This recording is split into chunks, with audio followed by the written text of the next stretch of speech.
Hey everyone, Sam here, otherwise known as FPL Pricey, and after weeks of deliberation and careful planning, it's finally time to put together my team selection ahead of Game Week 1. In the meantime, if you could leave a like and subscribe to the channel, that would be greatly appreciated. For now though, let's crack on with it. So a couple of bits of very quick housekeeping before we get started. My mini league is live for the season. It'd be great if you wanted to join. The code is above me. It is RQ7NIR and there's an auto join link in the description. Also seen in the description is a 50% discount to Fantasy Football Hub if you wanted it before the Game Week 1 deadline. All of the stats that I talk about on my channel are from them, so it is a great place to get your data from, at least in my opinion. And finally, I am going to, for the first time, plug the Fantasy Content Awards in the description below. If any single one of you wanted to nominate me for that award in the FPL Content Creators category, that would be really, really appreciated. It would mean so much to me. But on to the important stuff, because quite frankly, that isn't. In goal, I still have Raya. Now, with Raya, I don't think he appeared in any of my drafts until very, very recently. And that is because I started really doing the research into Arsenal's defensive capabilities, not just in general, because we all know they're fantastic at the back. 0.8 XGC per 90, by the way, across the season last year.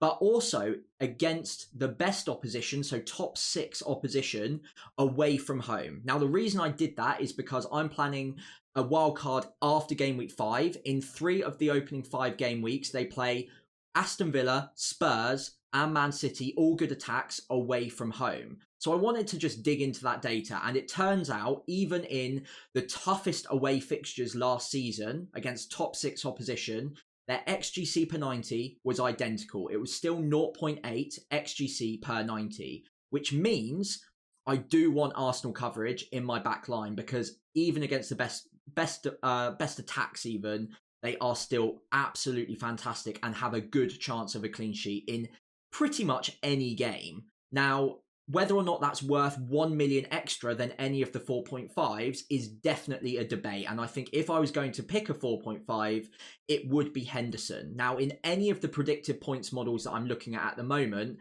Henderson's expected to score around 2 to 3 points less than Raya over the opening 5 game weeks. So it's whether or not that 1 million saving is worth 2 to 3 points elsewhere in my side, and I'll let you be the judge of that. However, for now, Raya is the player or the goalkeeper that I'm choosing, and I think that it's a good way to cover off the Arsenal clean sheets.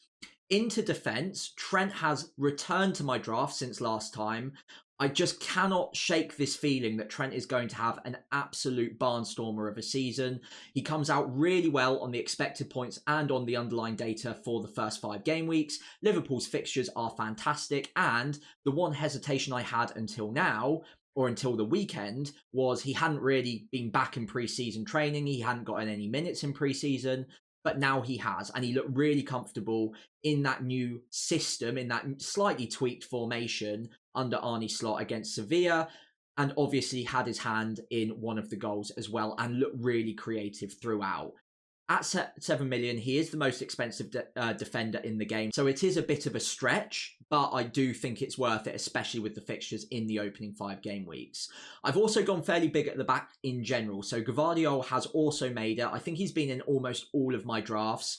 I'm very hot on Gvardiol in general. He's got the underlying attacking data now. He creeps into pockets of space in that number 8 position when he's cutting inside as a left back and almost playing a hybrid Cancelo role from years past. And he's also got the height and the stature to be a threat from corners and free kicks as well. So I think he ticks all of the boxes. Even at 6 million, I think he is one of the standout defensive picks at the moment.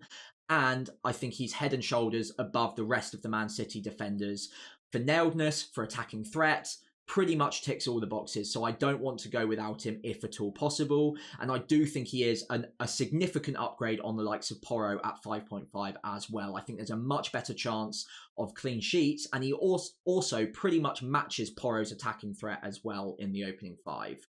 Now, another change to my back 5 in general is I've let go of Munoz, and instead of having 2 4.0 defenders, I've now gone for 2 4.5s and 1 4.0. So Barco has stayed. I've talked about him a lot.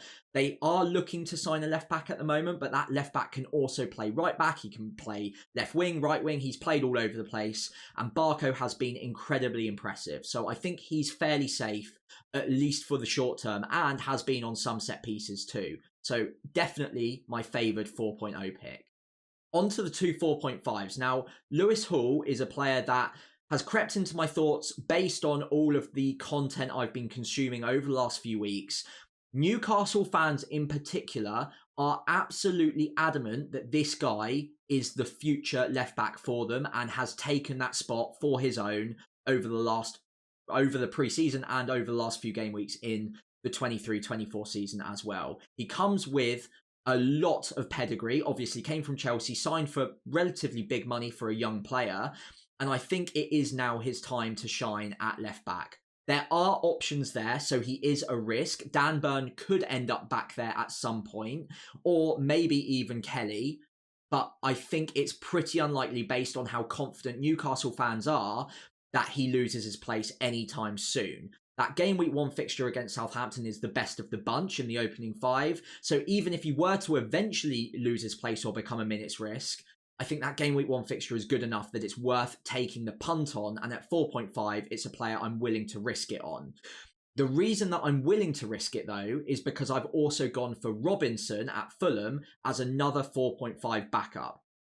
In a combination, these two work really, really well. Robinson's minutes are very secure as well, and Fulham's opening 5 game weeks, after game week 1 is out the way, are really, really strong from a general point of view, but also from a defensive point of view as well. So if I need to rely on Robinson week in, week out, because Lewis Hall has lost his place, which again, I think is very unlikely, then Robinson is a perfect candidate to come in and just play every single week, maybe with the odd Barco appearance as well.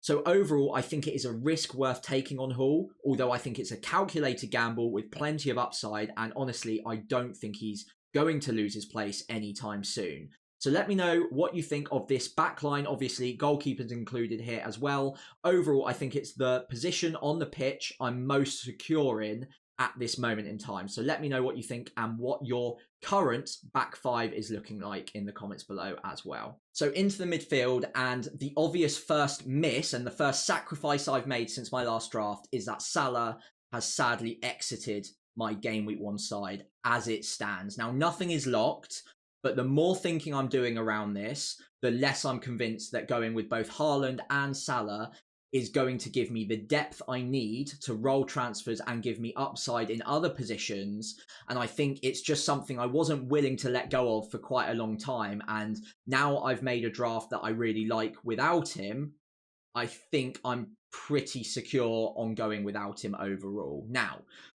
with the replacement in general, Saka has a great run in the first 3 game weeks. It's not as good as Salah's, obviously, but you are spending 2.5 million less. What that can do for you is upgrading one defender to a Trent, for instance. It has in my case. It also means that I was able to afford Raya rather than a Henderson, which again is a little bit of an upgrade. And it also has meant that Jota has entered the draft over an Nkunku. Now, there are other shapes that I could create, but I'll talk about them in just a moment's time. But I still think Saka is a great player to go for in and of his own. Now, he's on penalties. He's a 90-minute man. He started playing in pre-season as well. And we very much know exactly how Arsenal are going to play at the start of the season. With Salah, whilst we know he's going to score points, he's almost certainly going to be a 200-point club member again this season. Is he definitely going to be outscoring Saka by a significant margin? I don't know that that's necessarily the case or locked in as the case anymore. And because there's that doubt, I just wonder if that 2.5 million difference doesn't reflect value anymore, or at least in the opening few game weeks, whilst Saka has a good run, at least for the first 3. Now, there is a maneuver I could make to switch out Haaland. Spoiler alert, I've got Haaland and Saka ahead of game week 4 or game week 5. So I've got Salah ahead of game week 5 for a very good captainable fixture when Arsenal and Man City go up against each other. So that is a transfer that I'm willing to make, or a pair of transfers I'm willing to make down the line. So it's not like I'm saying Salah is gone forever. I am not saying he's a bad asset. I just think the other upgrades I've been willing or able to make because of this one very significant downgrade, I think it maybe does make sense. Now, enough about Salah for the time being. Let's talk about Jota, who has also entered the draft. And he is another reason that maybe I'm just about willing to go without Salah. It does give me another Liverpool spot for those great run of fixtures. Jota, I am hot on, although I am maybe slightly concerned about the expected minutes longer term, because I'm wildcarding fairly early in the season and I'm locking that in for myself. I'm willing to take a couple of calculated upside gambles, and I think Jota's one of those players that I'm willing to do that with. The reason for that is that Darwin and Gakpo have both had very stunted pre-seasons. They've just come back in and played in the second 11 in a day where Liverpool played twice. They had their first 11, their strongest 11 against Sevilla, and then they had a match behind closed doors, I believe it was, with a second 11 team, and Gakpo and Darwin played in that one and got limited minutes. I think they both came off around the 68th minute in that game. So I'd be very surprised if they were to be integrated immediately into the starting 11 come game week 1. And also, quite frankly, Jota has been phenomenal in pre-season. He's looked really sharp. We know that when he's on the pitch and playing centre forward, which he is doing in this new system at the moment, he's absolutely lethal and one of the best value for money picks in the game at 7.5 million as an out of position midfielder playing up front for one of the best attacks in the league. So there are gambles there. That is a risk, but I think overall the benefits possibly outweigh the costs. If I had 1 million extra spare, I would be tempted to go with the security of Bruno Fernandes, who also has reasonable fixtures, not as good as Jota's, but his minutes are secure, he's on penalties, and his underlying data is good too. So perhaps there's an angle that I downgrade Raya to a 4.5, Henderson, and upgrade Jota to Bruno Fernandes. Overall, I think I'm more comfortable with Raya and Jota as a combination for now, especially in the short term, but let me know in the comments below which of those two pairings you prefer.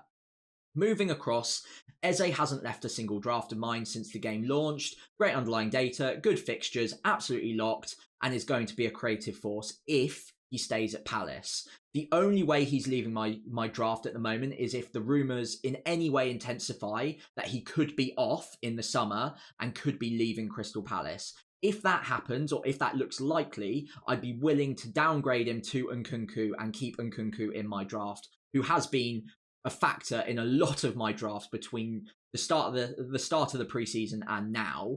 And it's just because I've got Jota in that I haven't got Nkunku. Still like him as a pick, but I think that I prefer the upside on Jota as it stands. And I also prefer the security of Eze, who's on set pieces, on penalties, great minutes. It just depends whether or not he's off. If he stays, he's in. 2 5.5s in my midfield at the moment, and I am going to play with a strong front 8. So spoiler alert, that benched forward is also going to be a decent asset that I will want to play some weeks. So it doesn't mean I need to play Minte and Smith Rowe every single week. But because I'm wildcarding early, again, I'm willing to take a few upside gambles. For what it's worth, I don't really see either of these players as massive gambles. I think Smith Rowe, it should be a talismanic figure for Fulham. He signed big money, I think record signing for them, and will be put in at that number 10 spot in a very advanced position, in a goal-scoring position. And as we know, at Arsenal, he's got great underlying attacking data and a very good eye for goal. I think at 5.5 million, he is significantly underpriced. Now he's at Fulham. Obviously, they weren't going to price him ahead of a move. So I think that he is a very good value pickup that I just don't want to ignore. The fixtures are fantastic, even in game week 1 away at Man United. Their underlying defensive data was awful last season. So I'm willing to take a bit of a gamble on that, and I'm happy enough starting him, although the striker that I'm currently benching also is probably putting his hand up as someone who could start in that position. Minte is another player I've talked about a lot. It is maybe my fun pick in the 11, but for what it's worth, I still think he's an absolutely solid pick at 5.5. No, he's not on set pieces or penalties, but his underlying data from the Eredivisie at Feyenoord last season was absolutely unbelievable. And okay, we don't expect it to translate perfectly to the Premier League. It might even half. But even if it does, his XG per 90, of 0.64, 0.65, even if it halved, which again is probably over-egging it a little bit, is still fantastic value for a 5.5 million midfielder. And again, his XA per 90 was 0.29, I think. So again, even if that half, we're still looking at a 0.5 XGI per 90 player at 5.5 million. The X minutes might be slightly in doubt because Brighton have a lot of very high quality midfielders and wingers, but he's been playing so well in pre-season. They picked him up as someone highly rated to come straight into the Hertzler system, and he's played the most minutes in pre-season. He's scored a lot of goals, been taking on and making a lot of left backs look very, very silly in pre-season. Honestly, if you've watched even 5 minutes of him, I would defy you to say he's a bad pick. I just think he's an absolutely outrageous pick right now.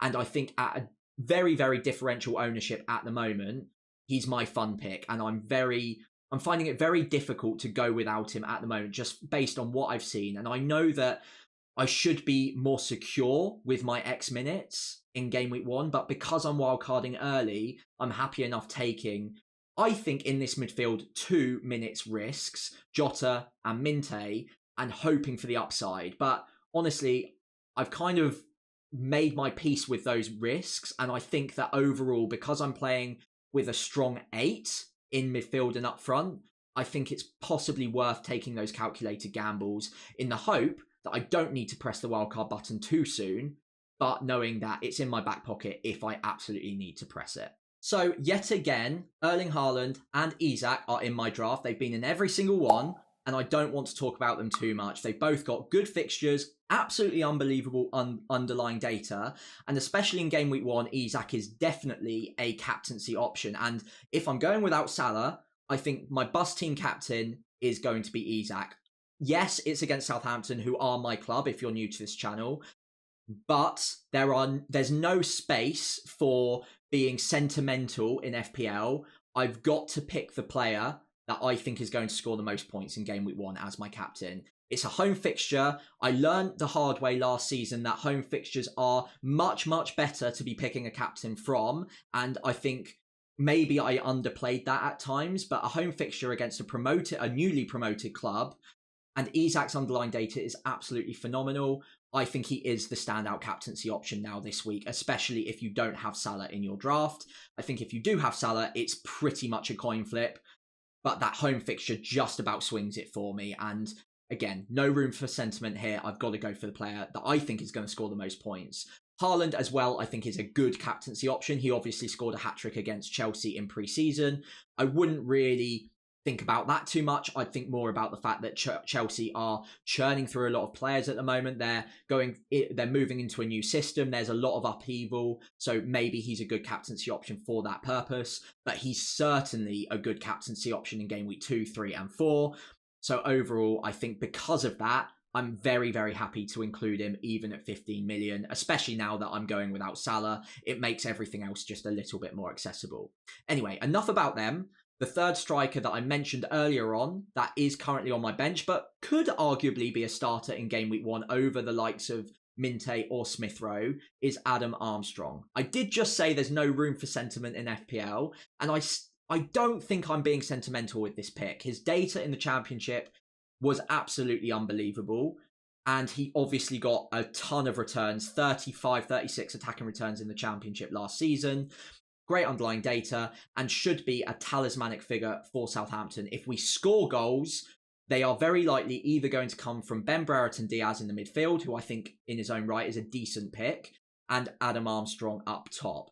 The reason that I'm currently preferring this setup with Adam Armstrong rather than Ben Brereton Diaz in the midfield and maybe Muniz or João Pedro up front is because Adam Armstrong has the penalties, and I just about prefer Minte as that fun pick over Ben Brereton Diaz. So I think that balance is just about right.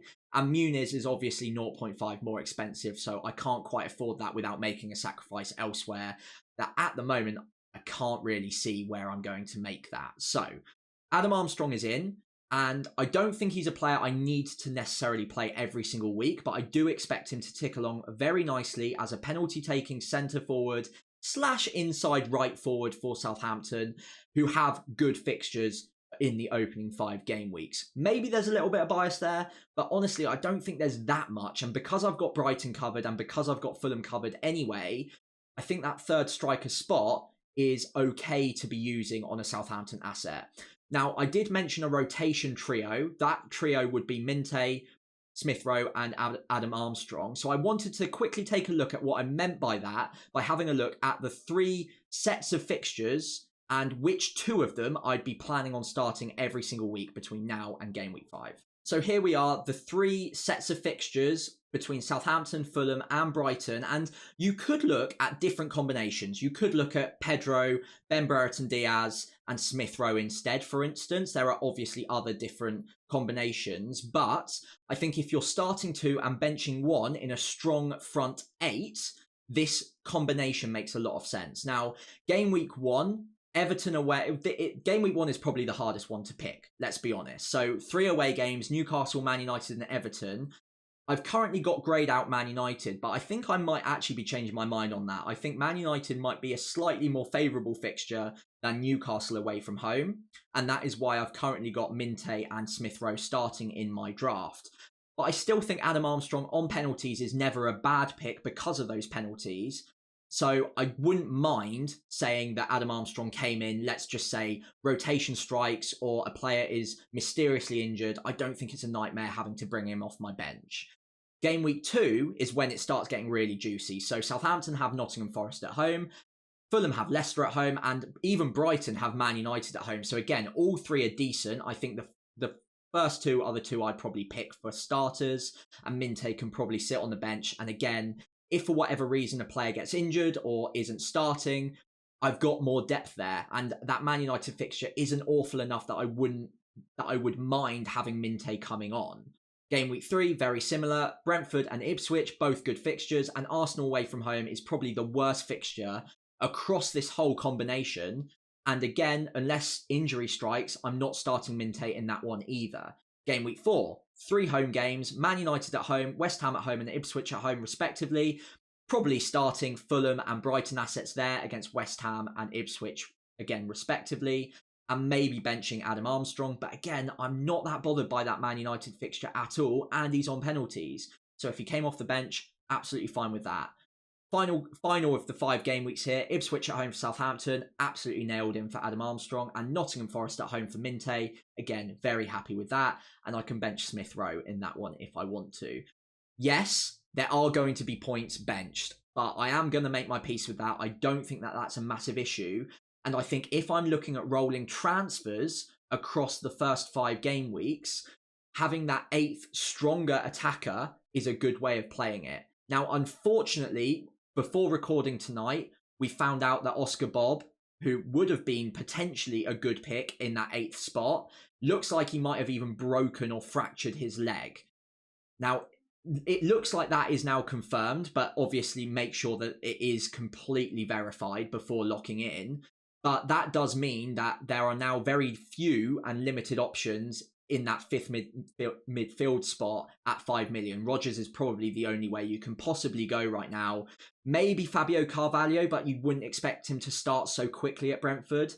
And then also Amad Diallo would get reduced minutes at Man United, I think it's fair to say, but he should get some minutes. Overall, I think if you're going for a 5 million midfielder, it's got to be Rodgers now for me personally. The fixtures are decent, but the X-Mins might be slightly shaky, especially after game week 4 when Champions League hits. So overall, I think that means that this rotation is something that I'm more positive on and more sure about, because again, Oscar Bob's a good case study in injuries occurring all the time, and having that little bit more bench depth means that hopefully I can roll transfers more often, and by the time I get to a wild card after game week 5, I'll have hopefully banked a few, and then I'll have a few more to play with after the wild card and beyond. So before we wrap up the video today, I wanted to take a look at Fantasy Football Hub's team rating tool to see how I clock in with the team rating percentages. And obviously always take this with a pinch of salt, but because I've been fairly consistent in having a quick eye test on this with all of my drafts, this is quite reassuring for me because 95% is probably the highest one I've seen in one of the drafts that I like personally since I started looking. It's got a 91% game week rating, so it's not perfect for this week, but it isn't bad at all. But again, over the next 5 game weeks, it's coming out really strongly. I think it's partly because of the depth, and it's also partly because of the combination of defenders that I'm now using that now include an Arsenal defender, or goalkeeper to be more exact. Now, looking around, it actually has auto-selected Armstrong to start rather than be on the bench as per my draft at the moment over Smith Rowe. Now that's really interesting. I think it's probably because of the penalties that it's predicting Armstrong to come out slightly ahead of Smith Rowe. But I think at the moment I'm still just about swaying towards starting Smith Rowe and benching Armstrong. Maybe there's a bit of bias there. Maybe that's because I've got Hall starting in my back line and I don't want to have a conflict and I'm putting more eggs in one basket, and that basket would be Newcastle being defensively solid in game week 1.